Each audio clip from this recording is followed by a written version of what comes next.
ano po yung masasabi niyo sa programa po ng ating Yorme? Napakamalaking tulong po kasi katulad ko, kailangan talaga. Ayun, sasagot po lahat.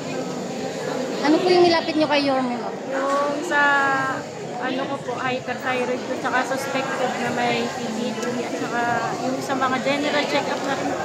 Ayan. Ano po yung mensahe po natin kay Yorme? Maraming salamat po, Yorme, kasi sagot ka po sa aming panalangin. Sana po marami pa po kayong matulungan. God bless.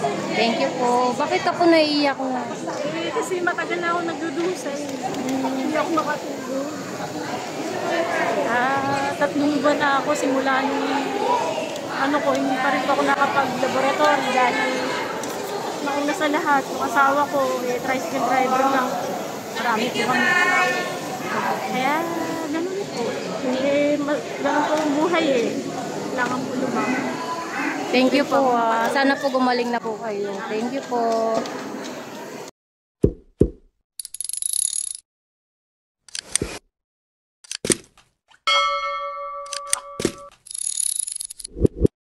So, magandang umaga po sa inyo lahat. Manila!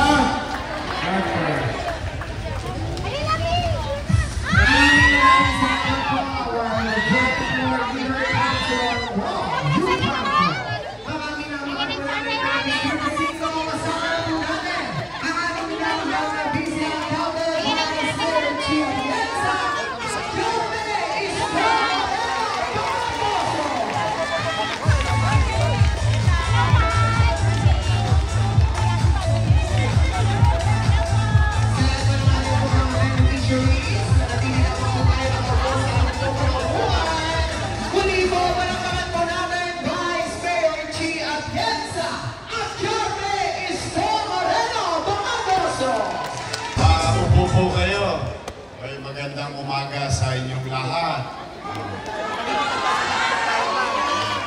Good morning! Nandito yung ating Vice Mayor. Ito, maganda. Pag nakita nyo parang nangingiti na kayo. Ating mga kusihal, mga katulong natin, si Che Borromeo, Tolma, ang ating Majority Floor Leader, Monyo Pangco, dito, yung inyong SK Federation, taga 5th District din, si Yanyan Ibay, at saka si JB, Ison, at saka si Bobby. Ito po, gusto ko lang ipaalam sa inyo, anong uri ba ito ng programa? Kasi ito yung parang siguro ngayon natin nakita ang programa, no? Na first time na usually yung mga tao naghahanap ng malalapitan. Yun ang normal. Tama naman yun. Halimbawa, may pangangailangan ka, may sakit ka, problema ka. Hanapin mo yung gobyerno.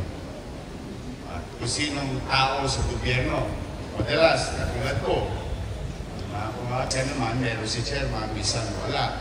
Si kagawad, ganun din. Tapos pupunta kayo sa mga opisina. Tama naman yun. Baka makatulong di ba? Yung pinagpapakasakali natin. Pero, itong pagpasok ko noong July, inisip ko yung programa ng tawag kay Kaagapay Program. Dahil napansin ko, noong first term kong mayor, ang daming sumusulat sa akin. Lumalanding sa opisina ko. Siguro nababalitaan nyo naman, na kapag sumusulat sa akin, talo lang init. Bawal mainit. Kasi pag wala,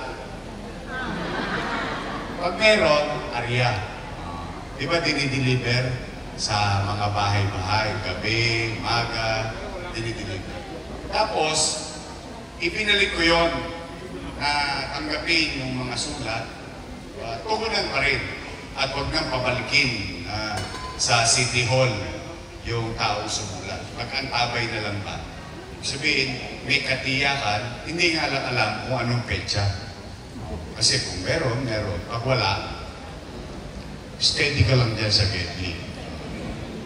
Pero, pinalakas namin. We've been doing this for the past 3 months, itong programa nito. Kung saan, yung taong naghahanap ng tutulong sa kanya, baliktad. Yung tutulong, hinahanap ang taong bayan. Kaya kung bakit kayo sinuyod, hindi nyo napansin, pinuntahan kayo, tapos, gawin mo na to, para hindi ka na magpabalik-balik, para hindi ka na mamasahe papuntang City Hall. Yung City Hall, pumunta mismo sa bahay ninyo. Yan ang konsepto ng Agape. Ngayon naman, ang maganda rito, sabay-sabay kami kakausapin kayo. Sigurado ako, wala po akong hinandang pananghalian. Pasensya na. Pero hindi kayo abot ng tanghalian dito. Opo. Pabilis lang po ito. So muli, itong programang ito, ginagawa ng inyong pamahalang lungsod ay para sa inyo. At kung ano man ang kinakaharap yung sakit, pagsubok, huwag kayong mawawala ng pag-asa. Kulang ang araw ay gawin kong araw, ang gabi gawin ko ring araw. Mapahaba ko lang yung kamay ko at mas marami tayong mayakap. So, umpisa na tayo. Sa taas nga mga kamay ng mga senior citizen. I love you. Pasensya na kayo mga bata. Mapupunta rin kayo dyan, una-una lang yan. Malas mo pag hindi ka na umabot. Bibigyan kita ng plaque of appreciation. Marmol. Nakasada ang pangalan mo doon. Pati birthday. But sa mga lolo't lola ko, meron na tayong October, November, December. O January, bigayan na ulit. Ha? O ngayon, pero meron na tayong kami ni Vice Mayor at mga kusihal ninyo, kahit gipit na gipit tayo. Yung naumpisahan ko ng programa nung araw, yung bawat pamilyang Manileño, may mapaghaharimunan ngayong Pasko. Okay? Tapos, may special lang extra. Bawat senior, may regalo ulit sa atin. Kapit lang. Makakatawid tayo, makakaraos tayo. Kaya kung ano man ang pinagdadaanan ninyo, basta nandito lang ako, hanggat kaya ng katawan ko, kahit 5 duling na lang ang natitira, iaabot natin na serbisyo sa tao. Magandang umaga, let's begin, at pagpalain nawa kayo ng buong megapan.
sobra pong nakaka-happy, nakaka-overwhelm, no words to describe po the feeling. Kasi yung maibigay po sa akin halaga is malaking tulong po for the autism. I mean, para sa therapy, mga therapists po ng anak ko kasi meron po sa autism spectrum disorder.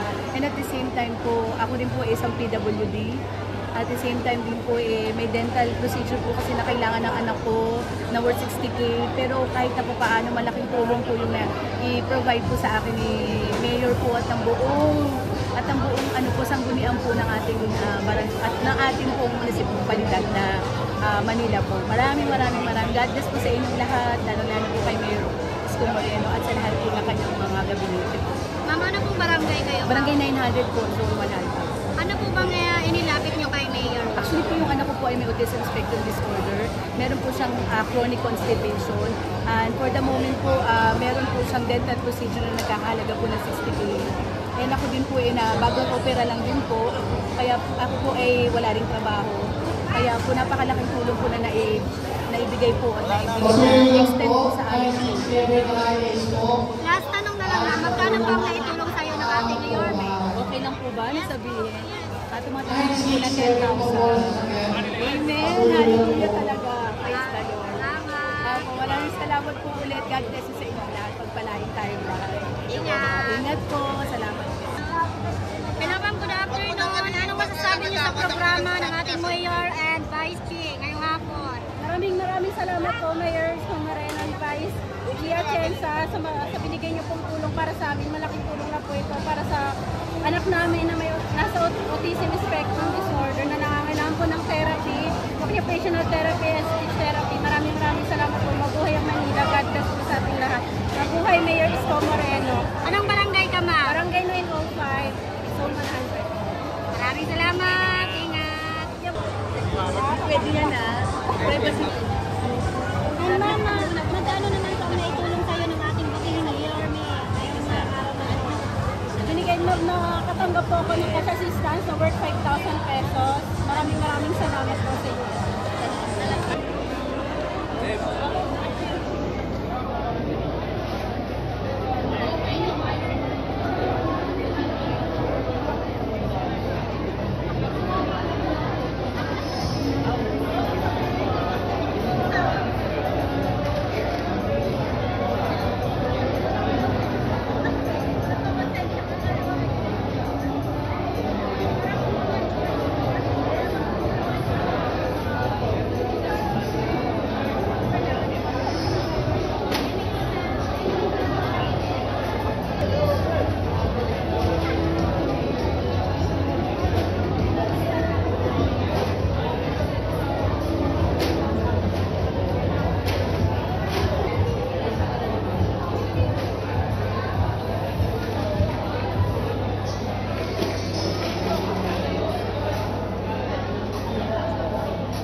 masasabi niyo sa programa po ng ating Yorme? Ang masasabi ko po sa programa ni Yorme na mga medical financial assistance, talagang napakalaking tulong po. Kasi imagine niyo kaming may mga sakit, hirap na ng katawan, tapos hindi pa po namin alam kung saan kukuhain yung next na pampapagamot. Pero sa tulong po ni Yorme, tuloy-tuloy po yung magpapagamot namin. Kung gagaling po kami, makakatulong ulit kami sa mga pamilya namin. Tsaka hindi lang po yung pera kasi si Yorme pumupunta talaga siya, ma'am. Para kanina sa akin, in-interview niya talaga ako anong nangyari sa akin. Kumusta na yung gamutan ko, ano ba yung kailangan. Tsaka pinakamagandang advice niya po, sinabi niya na magtiwala ka sa Diyos. Kaya God first, Yorme, maraming salamat po. Hindi ko rin in-expect, ma'am, napakalaki ng binigay niyang halaga sa akin. Ano po yung mensahe niyo po sa ating Yorme? Saan po? Mensahe po sa kanya. Yorme, maraming salamat. Sana, Yorme, patuloy na biyayaan ka ng malakas na pangangatawan. I-adya ka sa lahat ng mga kapahamakan. Pati po yung buong pamilya mo para mapamunuan mo pa po yung lungsod. Kailangan ka ng lungsod natin, Yorme. Sana forever na mayor ka na po. Ayan. Maraming salamat. Pwede ko bang malaman bakit naiiyak ka po, ma'am? Kasi po, hindi ko po in-expect na siya mismo yung magbibigay kasi inaabangan ko po simula nung nagpasa ako nung October 2, September, tapos bumalik ko ako October 2 kasi kailangan ng protocol sa cancer. Eh nakikita ko po naghahanap yung konsehal namin si Doc Mercado. Kaya sabi ko, ay hindi ko na makikita ulit si Yorme after nung last picture namin sa Kaagapay nung February. Eh ngayon po talaga ako yung napunta sa kanya, tapos tinanong niya po talaga yung problema ko. Personalized po talaga, hindi parang dating na politiko. Kaya naiyak po ako kasi sabi ko kailangan ko pa ng pampakimo. Ang ina-expect niya po, sabi sa amin 10K daw pag binigyan niya po ako ng 80K, napakalaking halaga po talaga yun. Nilas na po ako ng trabaho. Kaya Yorme, salamat talaga. Maraming salamat sa iyo. God bless you po. Tsaka talaga Merry po ang Christmas. Thank you po, Nay. Thank you po. Sana po gumaling na po kayo tuloy-tuloy. Po? Sana gumaling na po kayo tuloy-tuloy. Salamat. Thank you po. Sana nga po kasi maliliit pa po yung mga anak ko. Ate. Yung panganay na anak ko po is kay Chairman Jaan. 18 years old lang siya nung nanalo siya. Tapos ako talaga Yorme ako. Ate, vice pa lang siya. Kasi lalo nung nag-ano siya sa PLM, nanood pa ako. Kasi graduate po ako ng PLM. Saka talaga ito talagang ipopost ko to Yorme. Huwag kang magagalit. Ipopost ko talaga to. Salamat po. Thank you po. Thank you.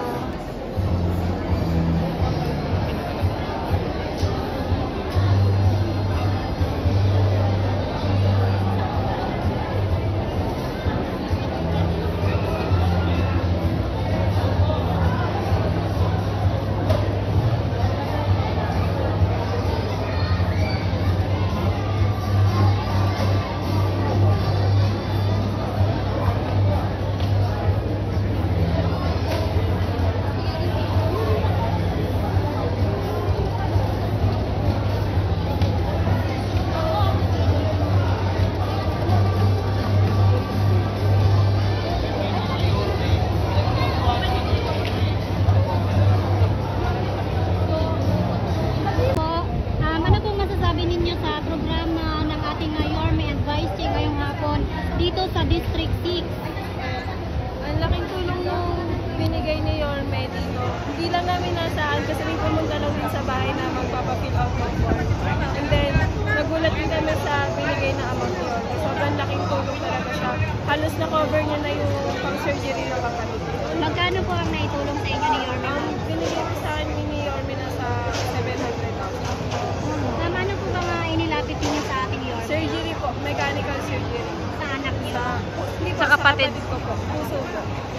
Ma'am, pwede ba namin malaman kung anong barangay kayo? Barangay 898. And meron po ba kayong special na mensahe para sa ating buting Mayor Isko Moreno and Vice P? Maraming salamat po, Yorme. Malaking tulong po yung binigay po ninyo. Sobrang yun po yung kailangan natin kasi within next year, kailangan po namin ma-opera yung kapatid. Maraming salamat. Ma'am, pwede ko bang malaman kung bakit ka po naiiyak? Kasi ano po, halos na-cover na nga po ni Yorme yung pang-surgery ng kapatid ko. So, mapapa-operahan na namin siya sa tulong. Bali siya po ba yun? Pwede ko ba siya ipakita? Ayan, bali siya po yung kapatid niya. Ayan. Thank you. Pwede na mabibigyan ako. Ayan po, mga natulungan po ni Yorme. Ayan, tapos na po sila nabigyan ng tulong. Ng District 6, maraming salamat po sa inyo. Kung hindi po dahil sa inyo, ay hindi po magiging maayos ang ating pong kagawing program ngayong araw. Sa ating pong mga kasamahan mula sa DPS, maraming salamat po.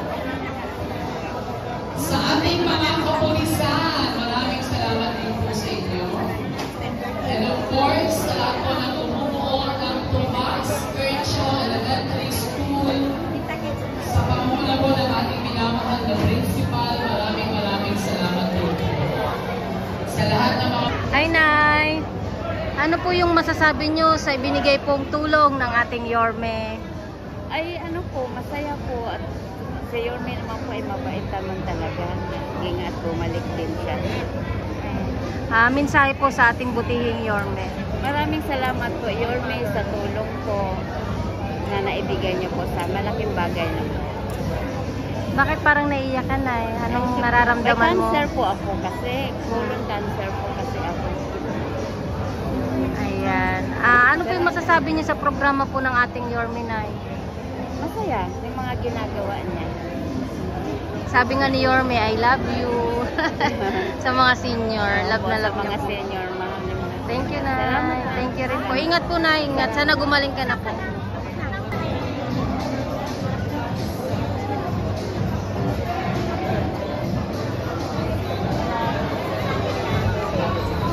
Muli po, paulit-ulit po, maraming salamat, mga kaagapay.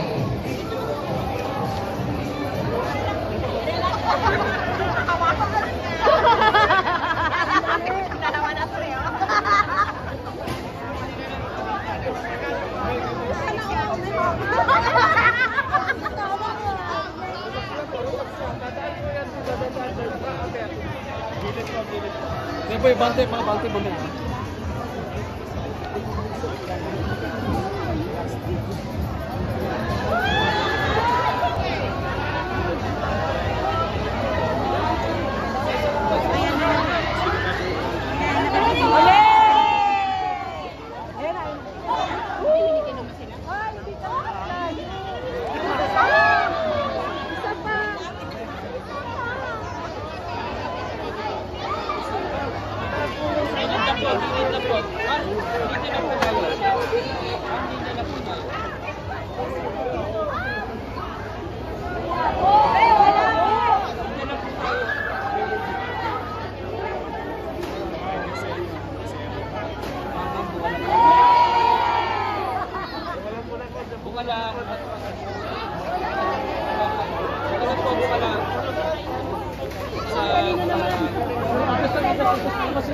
Para maluwag na para maluwag.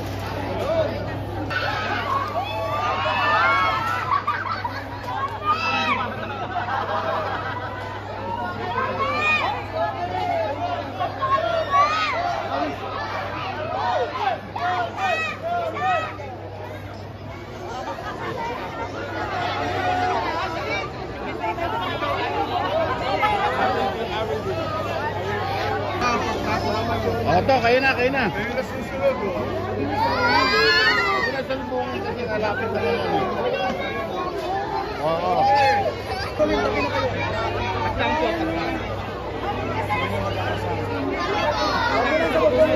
Mula tayo na pinasalubungan. Ayan. Kausap mo, sir. Ayan, dali, ma'am. Sabay na kayo, ma'am.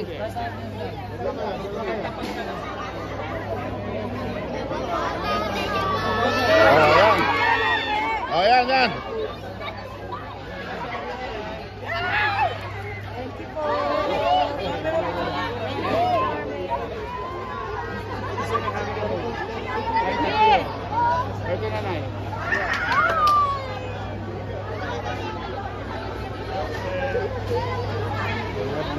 Okay. Okay, ang guwapo mo.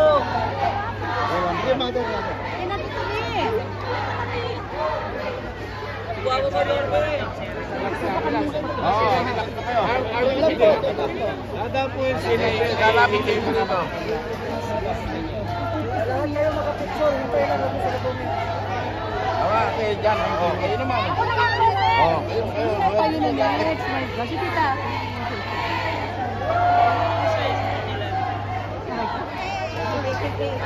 Oo! Tapos na kayo, di ba?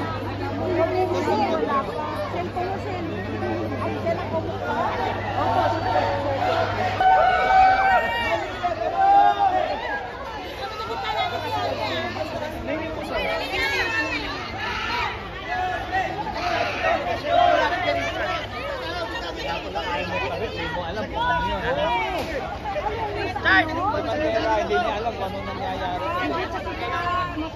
Oo. Kung hindi pa ngayon,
pupunta rin.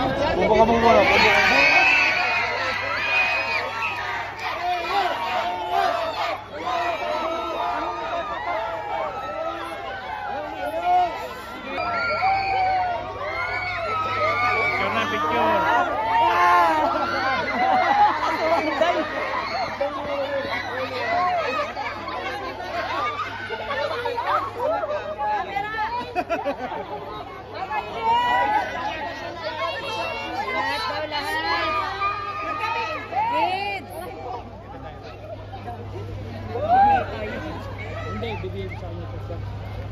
Isa pang phone.